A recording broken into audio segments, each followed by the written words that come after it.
નમસ્કાર વિદ્યાર્થી મિત્રો, તમે અગાઉ 10 એપિસોડમાં જ્ઞાન સેતુ કાર્યક્રમ વિશેની માહિતી તો મેળવેલી જ છે.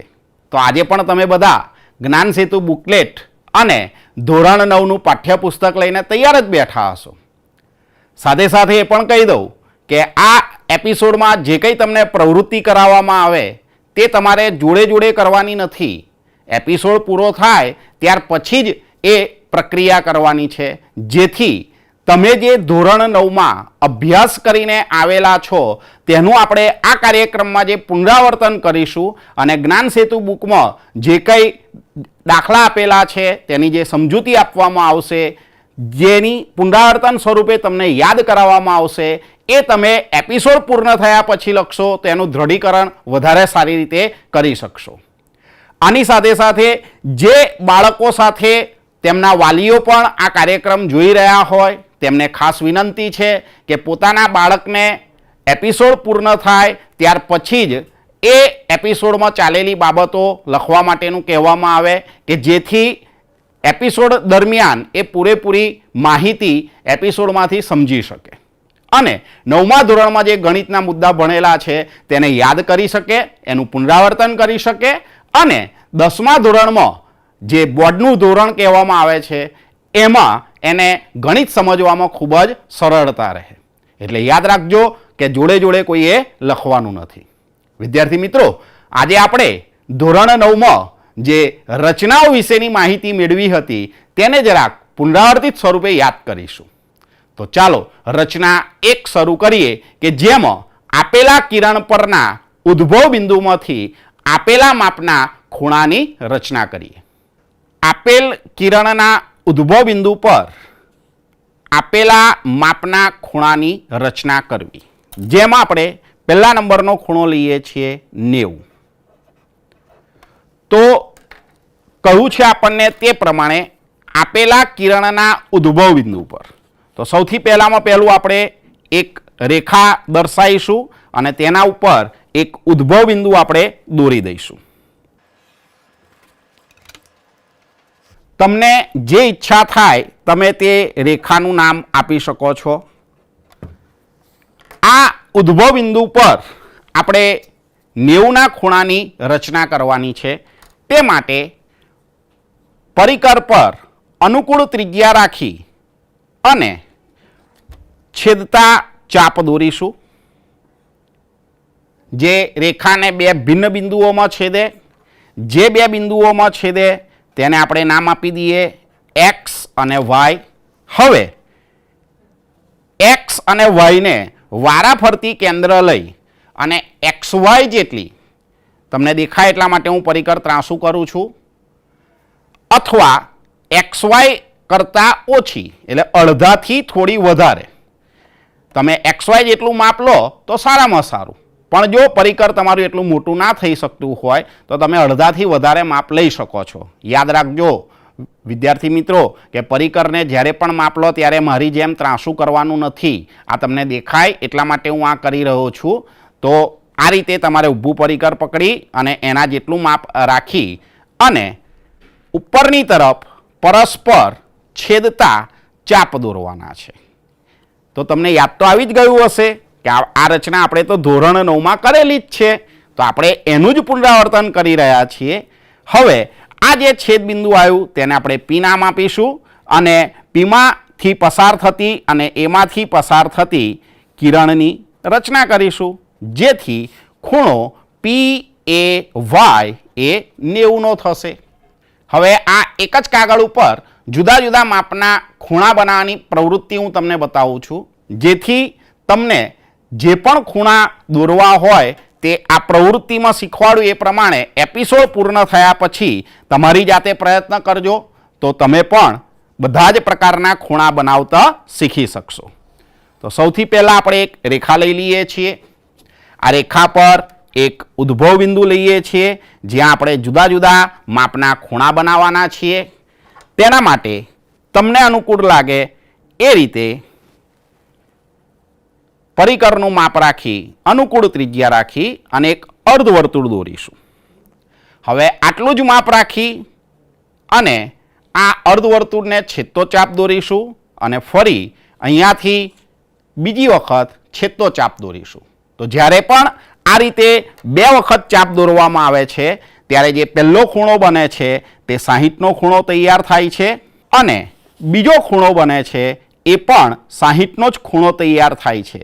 તો 60 વત્તા 60, આ 60નો ખૂણો તૈયાર થયો, આ 60નો ખૂણો તૈયાર થયો, તો 60 વત્તા 60 એટલે 120નો આ ખૂણો તૈયાર થયો. હું અહીંયા માપ લખવાનું હોય પણ ત્યાં નથી લખતો કારણ કે એક કરતાં વધારે ખૂણા આપણે એક જ રચનામાં સમજવાના છીએ એટલે હું અહીંયા ઉપરની તરફ દર્શાવું છું.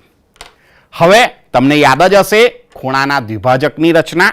તો ખૂણાના દ્વિભાજકની રચનામાં આપણે આ રીતે પરિકર મૂકી અને કોઈ પણ માપનું ચાપ દોરીએ છીએ અને ત્યાર પછી અહીંયાથી એટલું માપ લઈ અને ખૂણાના અંદરના ભાગમાં પરસ્પર છેદતા ચાપ દોરીએ છીએ. તો આ જ રીતે અહીંયા પણ ચાપ દોરીશું પરસ્પર બંને બાજુએથી છેદતા અને અહીંયા પણ ચાપ દોરીશું પરસ્પર એકબીજાને છેદતા હોય તે રીતે. તો જુઓ આ જે 3 ખૂણાઓ હતા એ 60-60ના હતા. આપણે તેના દ્વિભાજકની રચના કરેલી છે એટલે કે અડધું માપ થયું એટલે દરેક જગ્યા ઉપર 30-30ના ખૂણા તૈયાર થયા. અલગ અલગ ખૂણા ગણીએ તો હવે સળંગ લઈને હું તમને સમજાવું છું.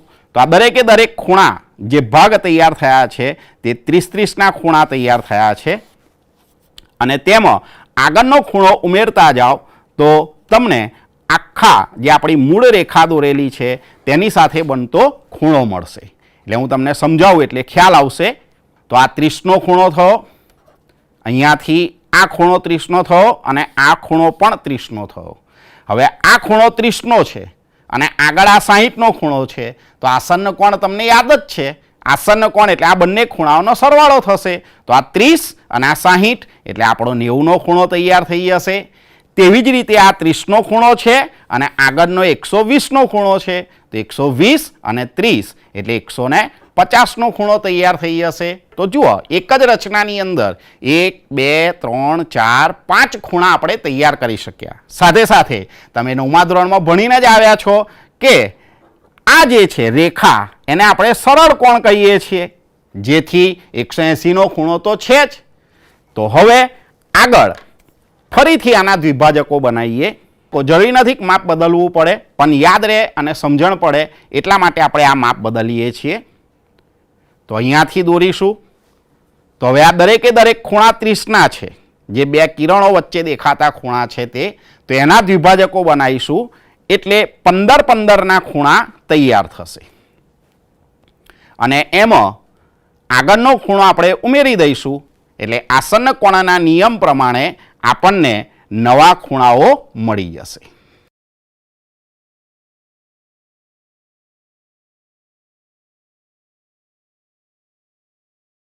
તો હવે આ દરેકે દરેક ખૂણા 15-15ના થયા. તો આ 15નો ખૂણો અને આગળનો 30નો ખૂણો એટલે 15 અને 30 45. એવી જ રીતે 60 અને 15 એટલે 75. આગળનો ખૂણો 90નો છે અને એમાં 15નો ખૂણો ઉમેરાઈ જશે એટલે 105. આ 15નો ખૂણો આગળનો 120નો ખૂણો ઉમેરાશે એટલે 135. એવી જ રીતે અહીંયા 165. હવે આગળના ખૂણા હું દોરતો નથી, તમને મૌખિક કહી દઉં છું કે આ 15 છે તો એના અડધા કરતા જશો તો 7.5 7.5ના દરેક જગ્યા ઉપર ખૂણા બનતા જશે અને એમાં આગળનો ખૂણો ઉમેરીશું તો કયા કયા ખૂણા મળશે તો અહીંયા મોઢે લખી દઉં છું, તમારે જાતે દોરવાનો છે. દોરશો ને? તો 7.5 22.5 37.5 52.5 67.5 82.5 97.5 112.5 127.5 142.5 157.5 અને 172.5. તો જુઓ એક જ પ્રવૃત્તિમાં આપણે ટોટલ 25 ખૂણા તૈયાર કરેલા છે. 0 1 2 3 4 5 6 આ રીતે તમે ગણશો તો ટોટલ 25 ખૂણા તમારી જોડે તૈયાર થયા છે. તો આ પ્રવૃત્તિ અવશ્ય એપિસોડ પૂર્ણ થાય ત્યારે કરજો. તો આ ખૂણાની રચનાની મદદથી આપણે જે આગળ ત્રિકોણ અલગ અલગ પ્રકારના બનાવવાના છે તેમાં આ બધા જ ખૂણાઓનો ઉપયોગ કરવાનો થશે. તો હવે આપણે સમબાજુ ત્રિકોણની રચના શીખવાની છે કે જેમાં બાજુનું માપ આપેલું હોય. જ્ઞાન સેતુ બુકલેટમાં એક ઉદાહરણ છે અને એની નીચે 2 દાખલા આપેલા છે. હું બીજો દાખલો લઉં છું. તો એના પહેલાં સમબાજુ ત્રિકોણ છે એટલે કે 3 બાજુઓના માપ સરખા છે.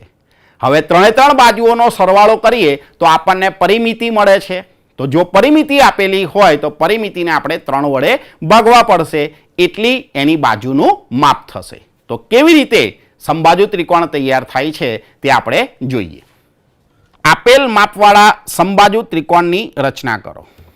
જેમાં જાતે ગણીઓનો બીજો દાખલો 21 સેન્ટીમીટર પરિમિતિવાળા સમબાજુ ત્રિકોણની રચના કરો. એટલે આપણે પહેલામાં પહેલું બાજુનું માપ શોધવું પડશે. તો બાજુનું માપ શોધવા માટે આપણને આપેલી છે ત્રિકોણની પરિમિતિ. તો ત્રિકોણની પરિમિતિ બરાબર 3 ગુણ્યા બાજુની લંબાઈ. માટે 21 3 ગુણાકારમાંથી ભાગાકારમાં આવશે બરાબર બાજુની લંબાઈ બરાબર 3 × 21 એટલે કે 7 સેન્ટીમીટર. તો તેના માટે આપણે સૌથી પહેલાં 7 સેન્ટીમીટર લંબાઈનો રેખાખંડ દોરીશું. તો આ 7 સેન્ટીમીટર લંબાઈનો રેખાખંડ જેનું નામ આપણે આપી દઈએ PQ. હવે પરિકરને P ઉપર મૂકી Q જેટલું માપ લઈશું. ફરી હું તમને બતાવવા માટે પરિકર ત્રાંસું કરું છું પણ તમારે ત્રાંસું નથી કરવાનું. બરાબર. તો આ PQ જેટલું માપ લીધું અને રેખાખંડના કોઈ એક અર્ધતલમાં ચાપ દોરીશું. એટલું જ માપ રાખી Q ઉપર મૂકી અને ચાપ દોરીશું અને આ બંનેના છેદબિંદુને આપણે R નામ આપીશું અને તેને પણ આપણે જોડી દઈશું. તો તૈયાર થશે આપણો સમબાજુ ત્રિકોણ PQR. હવે ઘણા બધા વિદ્યાર્થી મિત્રોને રચનાના મુદ્દા લખવામાં મુશ્કેલી અનુભવાય છે. તો એના માટેની સરળ પદ્ધતિ છે. તમે જે કંઈ ક્રિયા કરો એને તમે લખાણ સ્વરૂપે લખો એ રચનાના મુદ્દા થઈ જાય. એને ગોખવાની કોઈ જરૂર રહેતી નથી. હવે આપણે ત્રિકોણની રચના કરવાની છે. તો જોઈએ પ્રવૃત્તિ દ્વારા અને સાધનો સાથે. હવે આ વખતે તમને જેમ જેમ હું દોરતો જઈશ તેમ તેમ રચનાના મુદ્દા મૌખિક કહેતો જઈશ. તો તમારી જાતે એપિસોડ પૂર્ણ થાય ત્યારે જ્યારે રચના દોરો ત્યારે એના મુદ્દા તમારી જાતે તમારે લખવાના છે. તો ચાલો શરૂ કરીએ આગળની રચના. ત્રિકોણનો પાયો, પાયા પરનો એક ખૂણો અને બીજી 2 બાજુઓના માપનો સરવાળો આપ્યો હોય તેવા ત્રિકોણની રચના કરવી. પાયો 4 સેન્ટીમીટર અને કર્ણ અને લંબનો સરવાળો 8 સેન્ટીમીટર હોય તેવો કાટકોણ ત્રિકોણ રચો. હવે તમને પ્રશ્ન થાય કે આ પાયા પરનો એક ખૂણો છે. તો અહીંયા તો કોઈ જગ્યાએ ખૂણો લખેલું નથી પણ રકમમાં લખીને આપેલું છે કાટકોણ ત્રિકોણ. એનો અર્થ કે ત્રિકોણનો એક ખૂણો 90 અંશનો છે, કાટખૂણો છે. સાથે સાથે પાયો આપેલો છે અને બાકીની 2 બાજુ એટલે કે કર્ણ અને તેના ઉપર દોરેલો લંબ અથવા તો વેધ એ બેનો સરવાળો 8 સેન્ટીમીટર છે. તો તમે ઓલરેડી 9મા ધોરણમાં આના વિશે અભ્યાસ કરીને આવેલા છે. આનું આપણે અત્યારે પુનરાવર્તન કરી રહ્યા છીએ. તમને આમ તો રકમ જોઈને થોડું ઘણું યાદ તો આવી જ ગયું હશે. પાયો 4 સેન્ટીમીટરનો. હવે રચનાના મુદ્દા હું જોડે જોડે કહેતો જઉં છું એટલે ધ્યાન રાખજો. 4 સેન્ટીમીટર લંબાઈનો રેખાખંડ BC દોર્યો. હવે પાયા પરનો ખૂણો કાટખૂણો લેવાનો કહ્યો છે એટલે કે 90ના ખૂણાની રચના કરવાની છે. તો 90ના ખૂણા કરવા માટેની રચના કોઈ પણ માપનું ચાપ દોરવાનું છે. એટલું જ માપ રાખી ચાપ દોરીશું એટલે 60નો ખૂણો. ફરી એટલું જ માપ રાખી અને ચાપ દોરીશું એટલે 120 અને એનો આપણે દ્વિભાજક દોરીશું એટલે આપણને ખૂણો મળી જશે 90ના માપનો. હવે એને હું બીજા કલરની પેનથી દોરું છું અને એને કિરણ સ્વરૂપે દર્શાવીએ છીએ. તો હવે આના ઉપરથી રચનાનો મુદ્દો લખવાનો છે. તો આનું નામ આપી દઈએ આપણે X. તો ખૂણો XBC બરાબર 90 થાય તેવા કિરણ BX ની રચના કરી. હવે આપણને કર્ણ અને વેધ અથવા લંબનો સરવાળો 8 સેન્ટીમીટર આપેલો છે. તો પરિકર અને ફૂટપટ્ટીની મદદથી આપણે 8 સેન્ટીમીટરનું માપ લેવાનું છે. તો હવે બી ઉપર મૂકીશું અને આપેલા રેખાખંડના સરવાળા જેટલું માપ લઈ અહીંયા ચાપ દોરીશું. આ ચાપને અહીંયા આપણે નામ આપીએ છીએ પી. તો હવે મુદ્દો બનાવીએ. તો કિરણ BX પર PB બરાબર 8 સેન્ટીમીટર થાય તેવું બિંદુ P મેળવ્યું.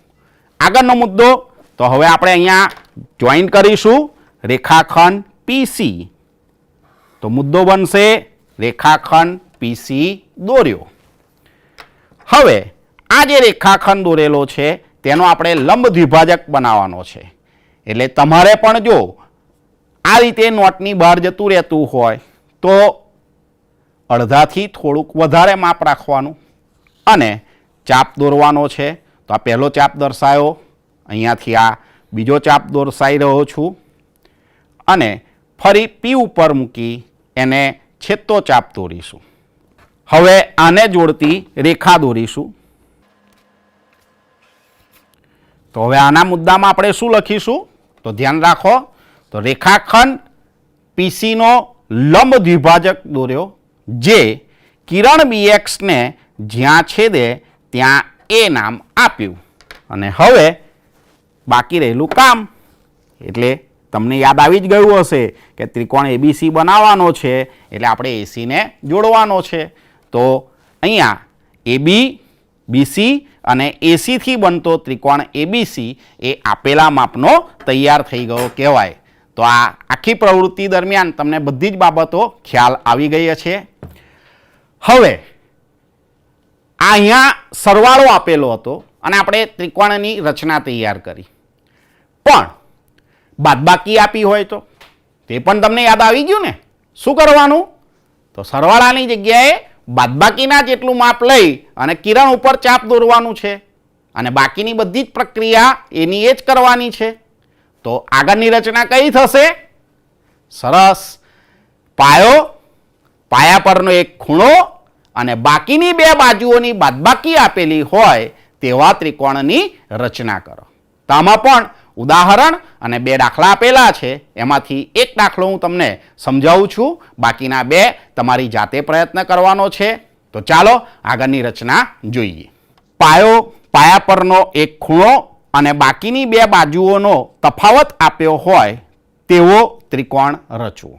તેમાં ઉદાહરણ લીધેલું છે QR બરાબર 5 સેન્ટીમીટર, LQ બરાબર 30°, PQ ઓછા PR બરાબર 2.5 સેન્ટીમીટર હોય તેવા ત્રિકોણ PQR ની રચના કરો. તો સૌથી પહેલામાં પહેલું શું કરીશું આપણે? સરસ. તો સૌથી પહેલામાં પહેલું QR. તો QR. તો હવે એનો મુદ્દો શું લખાય? વિચારો તો. 5 સેન્ટીમીટર લંબાઈનો રેખાખંડ QR દોર્યો. હવે Q બિંદુ આગળ આપણે ખૂણો બનાવવાનો છે 30°નો. તેના માટે સૌથી પહેલામાં પહેલો 60°નો ખૂણો બનશે અને ત્યાર પછી એનો દ્વિભાજક તૈયાર થશે. તો 60°નો ખૂણો. હવે એટલું જ માપ રાખીશું એટલે આ 60°નો ખૂણો તૈયાર થયો અને એટલું જ માપ રાખી અને અંદરની તરફ આપણે પરસ્પર 2 છેદતા ચાપ દોરીશું એટલે આપણી જોડે આ 30°નો ખૂણો તૈયાર થઈ જશે. તેને આપણે કિરણ સ્વરૂપે દર્શાવીશું. કિરણ QX. તો મુદ્દા નંબર 2, ખૂણો XQR બરાબર 30° થાય તેવું કિરણ QX રચ્યું. હવે માપ આપેલું છે તફાવતનું 2.5 સેન્ટીમીટર. તો માપ લેતા ના ફાવે તો મેં તમને એની ટૂંકી રીત સમજાવી કે તમે 0 અને 2.5 આના ઉપર તમે ટપકું કરી દો. હવે ફૂટપટ્ટીને બાજુ પર મૂકી દેવાની, જેના કારણે બંને હાથે પરિકર પકડી શકાય, આપણી રચનામાં સહેજ પણ ભૂલ ના પડે અને આપણે વ્યવસ્થિત રીતે માપ લઈ શકીએ. તો આ 0 વાળું ટપકું અને આ 2.5 વાળું ટપકું એક તરફ પેન્સિલ અને બીજી બાજુએ પરિકરની અણી. હવે Q ઉપર પરિકર મૂકી અને આપણે કિરણ QX ને છેદતો ચાપ દોરી દઈશું. એનું નામ આપણે એ આપી દઈએ. તો આગળનો મુદ્દો શું થાય? તો કિરણ QX પર QA બરાબર 2.5 સેન્ટીમીટર થાય તેવું બિંદુ એ મેળવ્યું. તો હવે એ અને આરને જોડી દઈશું અને આ જે રેખાખંડ AR મળ્યો તેનો આપણે દ્વિભાજક રચવાનો થશે. તો રેખાખંડનો દ્વિભાજક બનાવવા માટે એના જેટલું અથવા અડધાથી વધારે માપ લઈ અને હવે હું જાણી જોઈને અહીંયા જોજો, ધ્યાન રાખજો, નાનો ચાપ દોરું છું, કારણ કે તમે દોરો છો ને ત્યારે પણ આવી ભૂલ પડે છે અને પછી તમે કહો છો સાહેબ અમારે તો છેદતું જ નથી, અમારે તો ભેગું જ નહીં થતું, એટલે પછી ઉતાવળમાં પરિકરનું માપ બદલી નાખો છો. એટલે જોજો, ધ્યાન રાખજો, આવું તમારે થાય તો શું કરવાનું? બરાબર? જુઓ, હવે આ અહીંયા ચાપ છે ને અહીંયા ચાપ આવ્યો, એવી રીતે અહીંયા જુઓ તો આ ચાપ અહીંયા દોરેલો છે ને અહીંયા એને ભાગ આવ્યો. તો તમારામાંથી ઘણા બધા વિદ્યાર્થીઓ શું કરે? પરિકરનું માપ બદલી નાખે. પણ કોઈ દિવસ પરિકરનું માપ ના બદલાય, યાદ રાખજો. તો શું કરવાનું? તો ફરીથી પરિકર આપણી મૂળ જગ્યાએ મૂકવાનું છે અને અહીંયાથી આ ચાપને મોટો કરવાનો છે. તો અહીંયાથી પણ આર ઉપરથી આને મોટો ચાપ કરી દઈએ.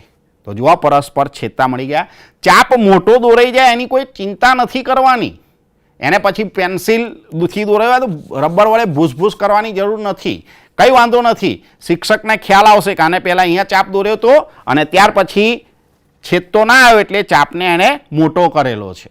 બરાબર? એટલે ધ્યાન રાખજો, પરિકરનું માપ નહીં બદલવાનું. શું કરવાનું? તો ફરીથી આગળ મૂકી અને ફરીથી એને છેદતો ચાપ દોરવાનો પ્રયત્ન કરવાનો, એને લંબાઈ દેવાનો જેથી છેદશે જ આગળ જઈને.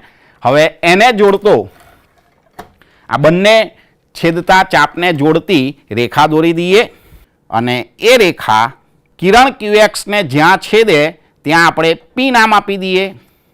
હવે P અને R ને જોડી દઈએ તો આપણો ત્રિકોણ PQR તૈયાર થઈ જશે. હવે આ રચનાની અંદર એક ભૂલ પડે છે ઘણા બધા વિદ્યાર્થીઓને. તમે 9મામાં પણ જોયું હશે કે અમુક વખતે આ કિરણ નીચેની બાજુએ લેવામાં આવે છે. તો એને યાદ રાખવાની એક ટ્રીક બતાવું છું. તો અહીંયા ખૂણો Q આપેલો છે. તો આ Q ધરાવતો રેખાખંડ જો આગળ લખેલો હોય તો તમારે ઉપરની તરફ દોરવાનું અને જો Q લખેલો રેખાખંડ પાછળની બાજુએ લખેલો હોય તો તમારે નીચેની તરફ દોરવાનું. આ યાદ રાખવાની ટ્રીક છે. એની પાછળનું કારણ આ રચનાની યથાર્થતા જ્યારે ચકાસવામાં આવે ત્યારે મળે છે. પણ તમારે યાદ રાખવાનું કે Q લખેલો છે તો Q વાળો રેખાખંડ આગળ લખેલો છે, એનો અર્થ કે PQ મોટો થવો જોઈએ અને PR નાનો થવો જોઈએ. પણ જો Q પાછળ લખેલો હોય તો PQ નાનો થવો જોઈએ અને PRનું માપ મોટું થવું જોઈએ. કારણ કે બાજુઓના માપનો સરવાળો અનઋણ હોય એટલે કે હંમેશા ધન જ મળતો હોવો જોઈએ. એના કારણે આ યાદ રાખવાની પદ્ધતિ કે જે ખૂણો છે એ આગળ હોય તો ઉપરની તરફ અને જો એ ધરાવતો રેખાખંડ પાછળની બાજુએ લખેલો હોય તો નીચેની તરફ તમારે દોરવાનું છે. તો આ રીતે બાકીના 2 દાખલા તમારી જાતે પ્રયત્ન કરવાનો છે. તો હવે પરિમિતિ આપેલી હોય અને પાયા પરના 2 ખૂણા આપેલા હોય તેવા ત્રિકોણની આપણે રચના કરવાની છે. તો ચાલો જોઈએ એ રચના. ત્રિકોણની પરિમિતિ અને પાયા પરના ખૂણા આપ્યા હોય તેવો ત્રિકોણ રચો. જેના માટે આપણને રકમ આપેલી છે. ત્રિકોણમાં ખૂણો R બરાબર 45, ખૂણો Q બરાબર 60 અને પરિમિતિ 14 સેન્ટીમીટર હોય તેવો ત્રિકોણ PQR રચો. હવે તમને યાદ તો આવી જ ગયું છે કે જ્યારે આવું હોય ત્યારે શું કરવાનું એમ. તો પરિમિતિ જેટલા માપનો સૌથી પહેલામાં પહેલો રેખાખંડ આપણે દોરવાનો છે. તો પરિમિતિના માપ જેટલો રેખાખંડ દોરી દઈએ 14 સેન્ટીમીટરનો.